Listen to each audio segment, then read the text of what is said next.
Hey folks, Dre here. If you're looking for a standard review of what the Austrian Grand Prix and how chaotic it ended up being, this is not going to be the video for you. Check back tomorrow where that's concerned. I wanted to make this video because I'm a firm believer of using this platform to speak out. And the confusing nature of Formula One's return from a political standpoint was something that I wanted to talk about and address. So yeah, this is going to be a politically influenced video. If you don't like it, you can leave now. You've been fairly warned. Just throwing that out there. But Formula One is back, and it was great. I'm not denying it. It was a bloody brilliant Austrian Grand Prix. One of the best ones we've had since coming back to the circuit. Probably is the best one we've had since coming back to the circuit. But I'll be talking about that more in depth tomorrow, because there was a lot to take away from that Grand Prix.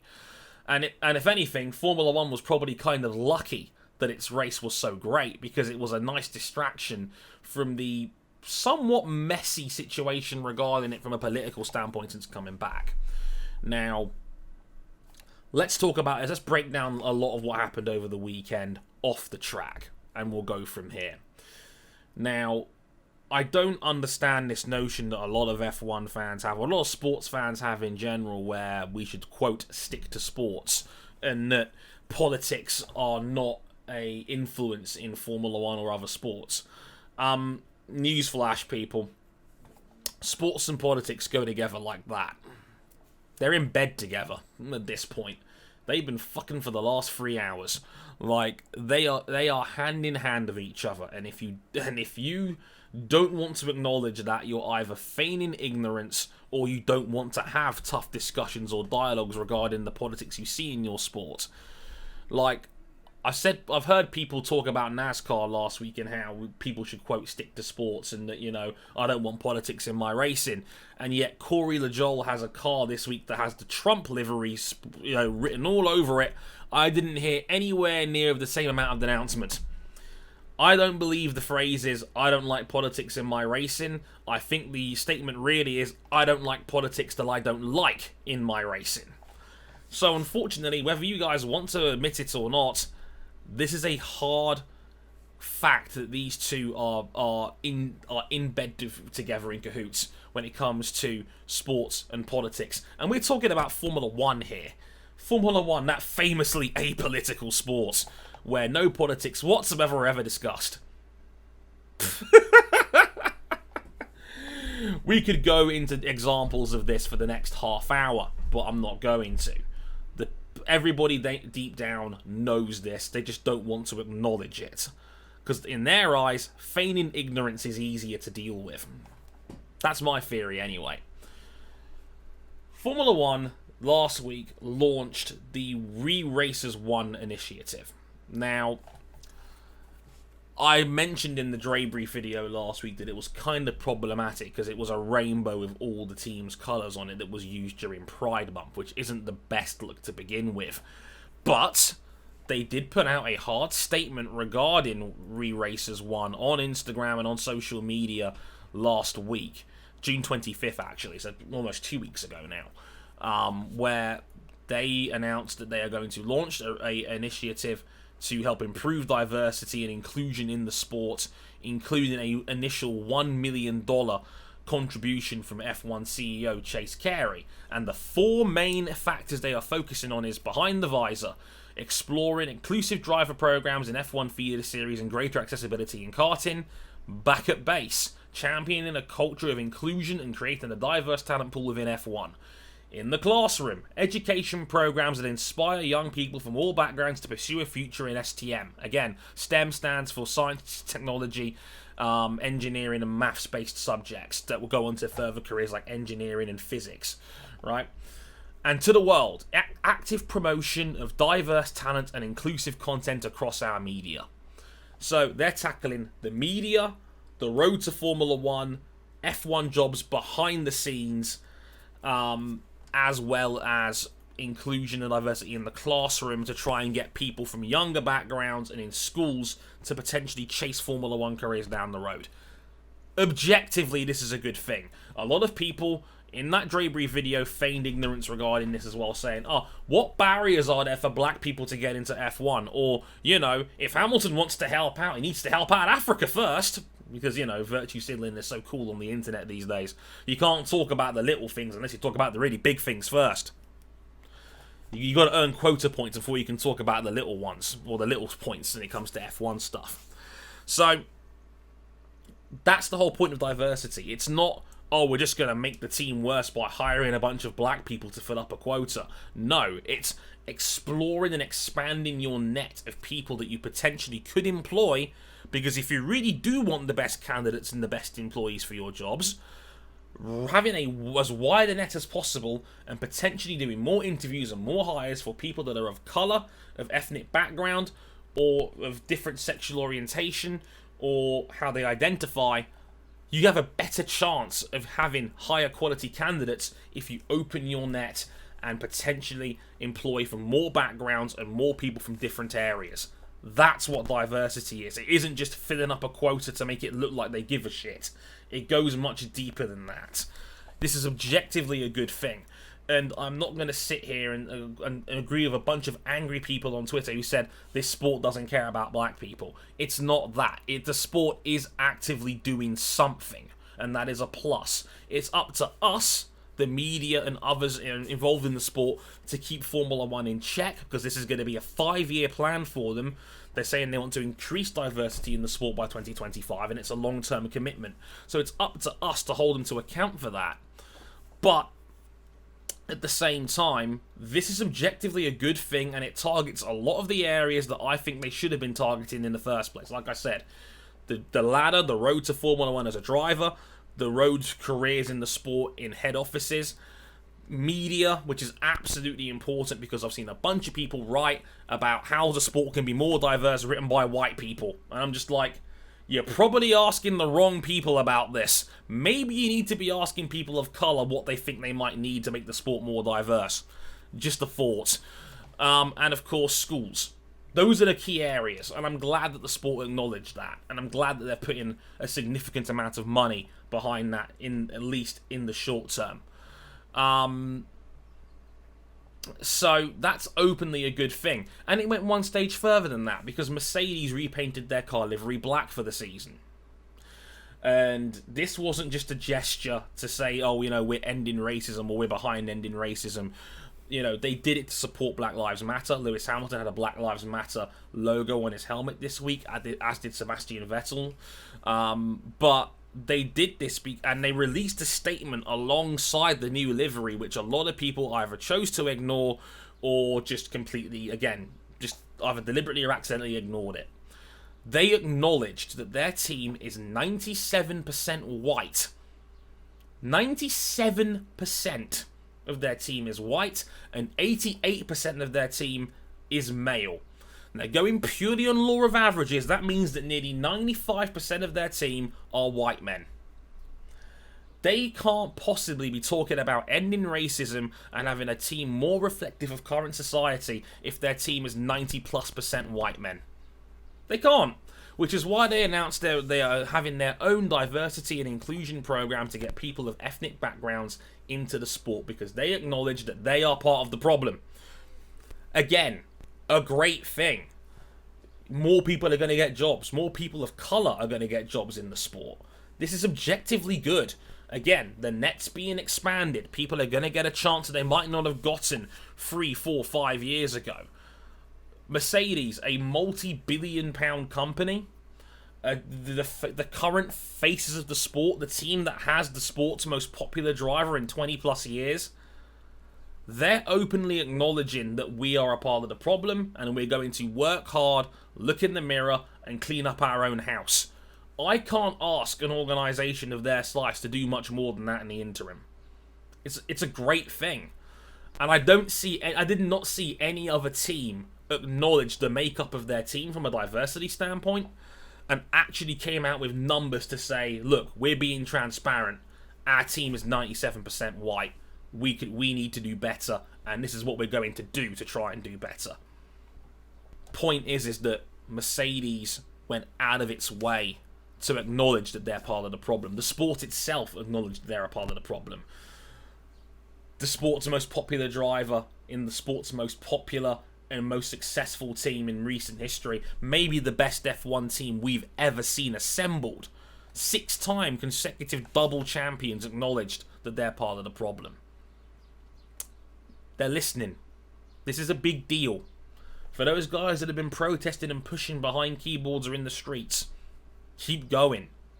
They're listening. Mercedes listened to Lewis Hamilton and admitted they had gotten it wrong. That was big.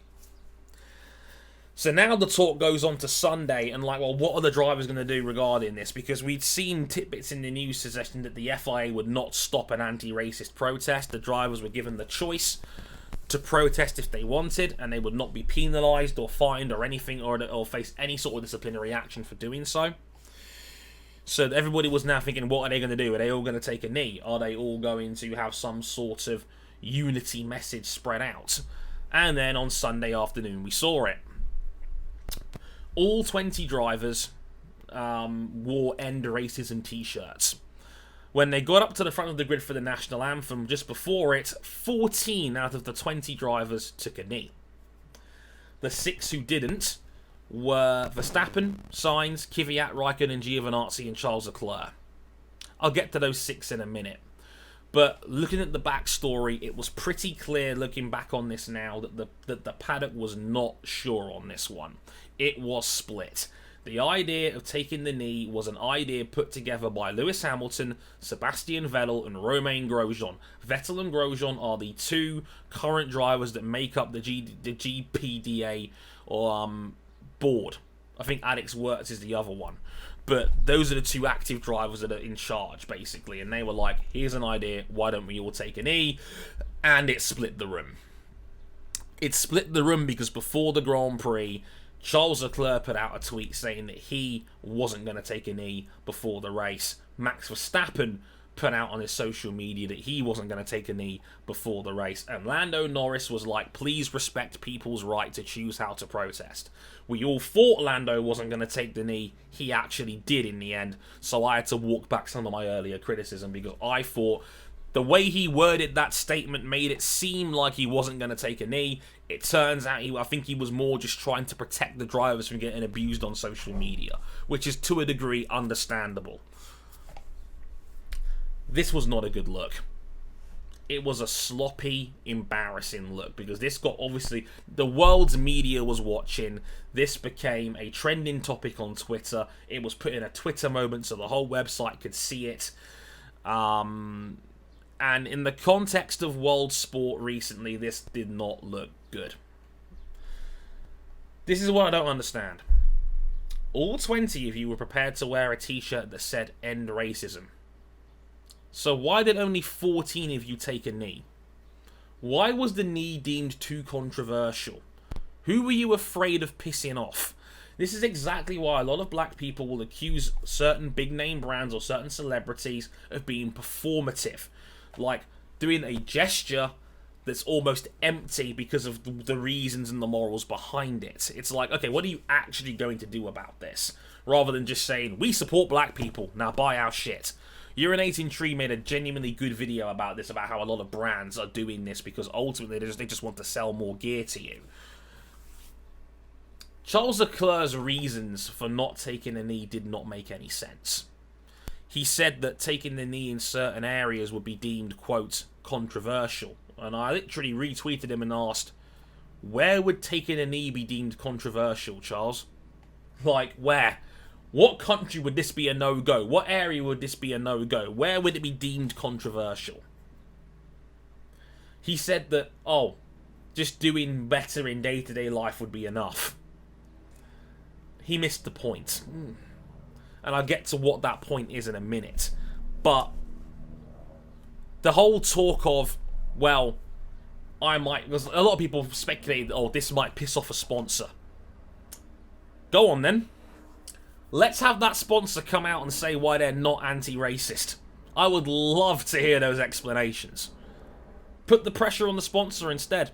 And I don't buy that story because, one, Mercedes went out of its way to paint its entire livery black and come out in support of people of colour because of their own diversity makeup in their own company.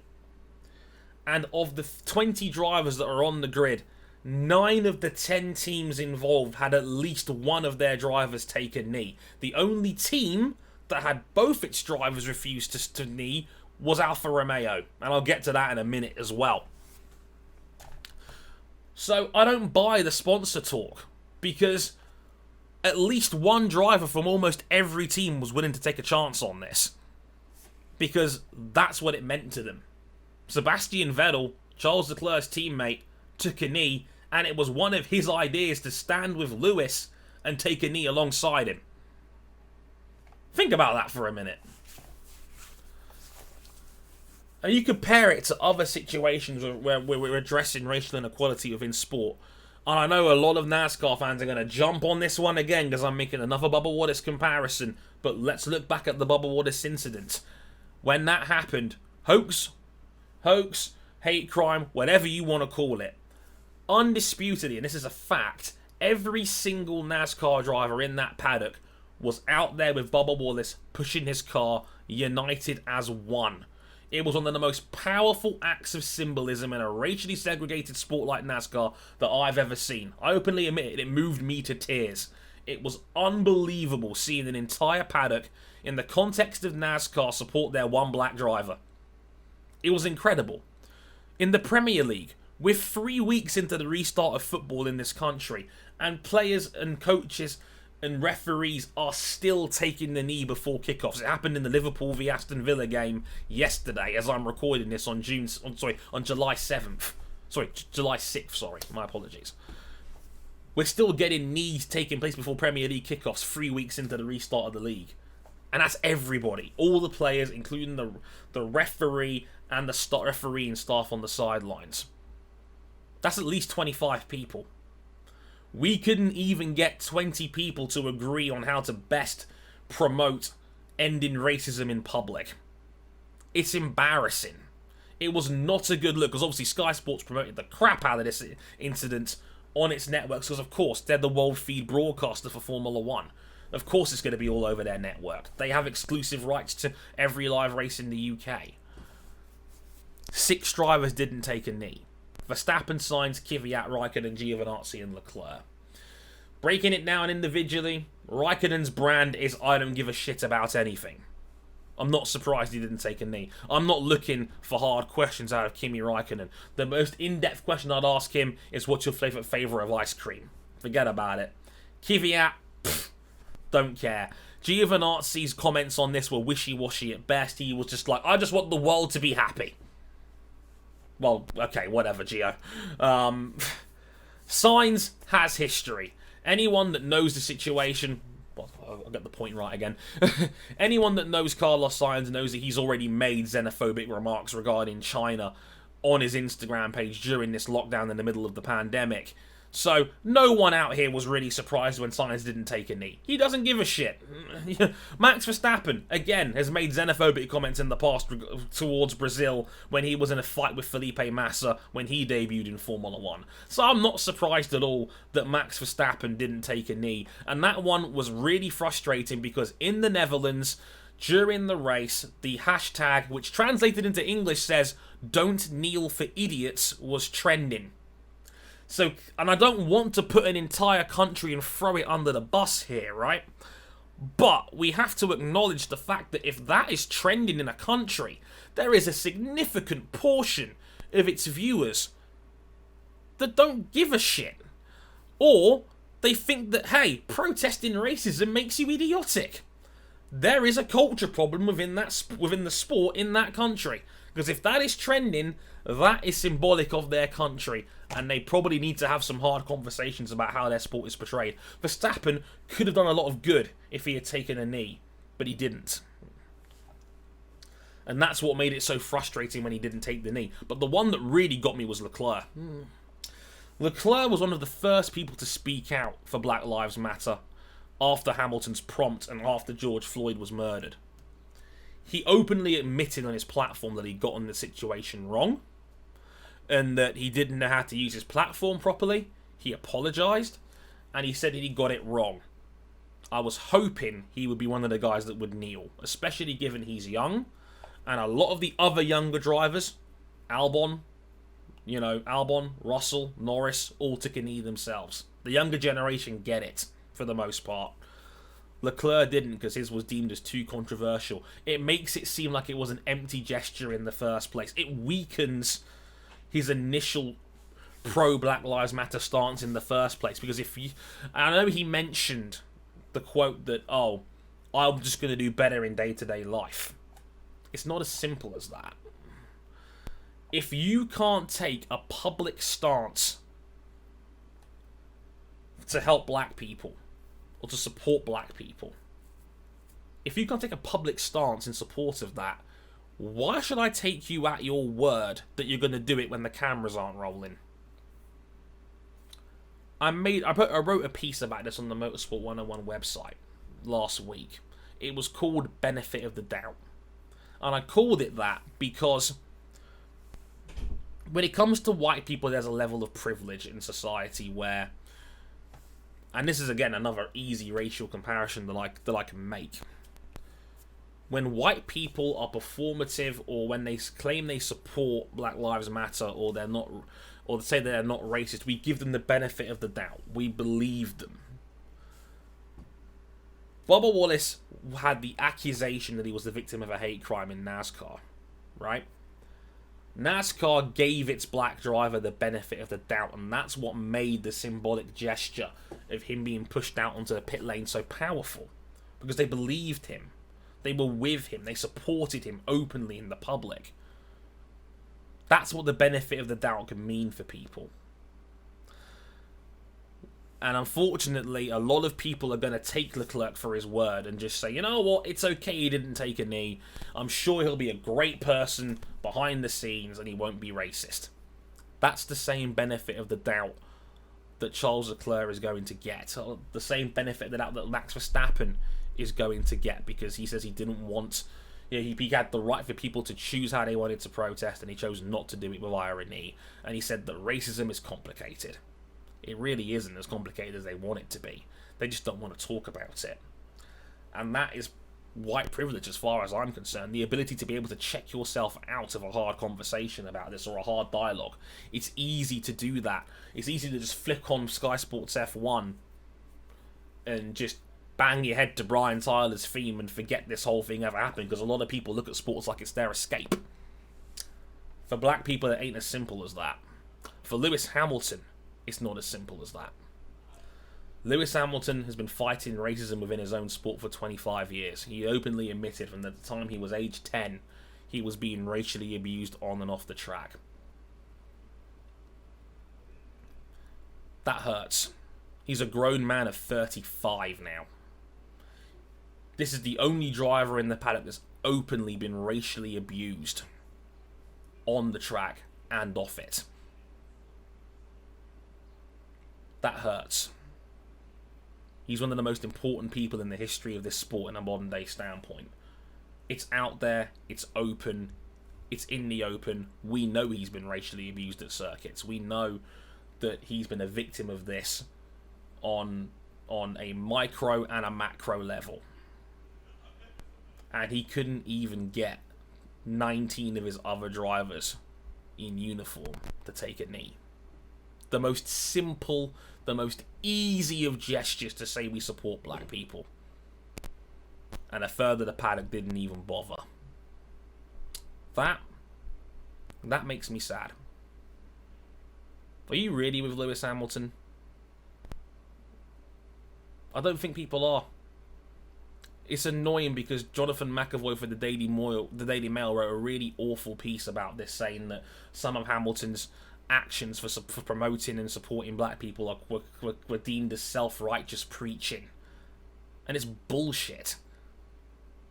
And unfortunately, it goes hand in hand with what Hamilton said, is that he felt like sometimes he's got to fight this alone, because he feels like he doesn't have the support of people around him.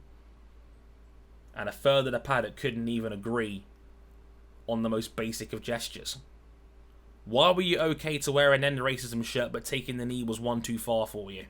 Why? And no one asked him about this either, and I'd love to have been there to press people on this. Get some hard conversations going. But no. F1 for all the progress it's made, has taken 1 step forward and 2 steps back. It's got a long way to do. It's got a long way to go. It's got a long way to go. And we need to have many more hard conversations about our sport and the place it's in if we want to see true meaningful change. The fact that we couldn't even get over the simplest of hurdles here says more than you ever know. And that is upsetting. Thanks for watching.